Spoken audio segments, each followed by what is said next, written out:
Достор, душман менен атаандашты кантип ажыратабыз? Ушул жөнүндө көпчүлүк сурайт. Анан көпчүлүк жазган экен дайректке дагы. Душман бул эмне кылсаң деле сага каршылык кылуучу адам.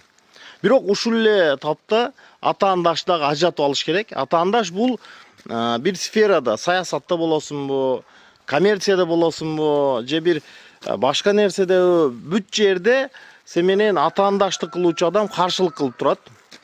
Анан сен ушул сферадан сен кете турган болсоң, ал сен менен башкача мамиле кылышты баштайт. Биз досбуз, биз тууганбыз, биз жакынбыз дегенди баштайт. Ал атаандаш эле. Ал душман эмес, душман болуп көрүнөт.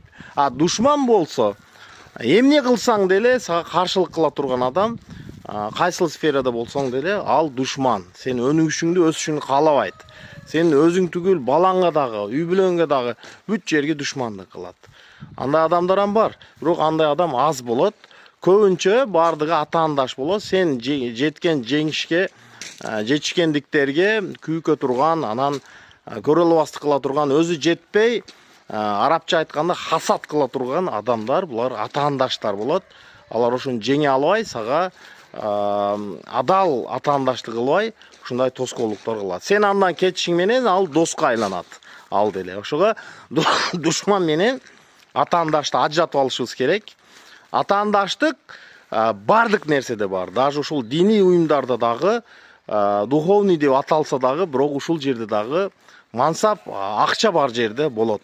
Бир гана этикат жолунда, иман жолунда, ички иманда, руханиятта атаандаштык жок. А жерде өзүң эле Кудай менен биргесиң. Башка бүт дүйнөлүк нерселерде бардыгында атаандаштык бар, достор. Жакшы маанай, кутман таң барыңарга.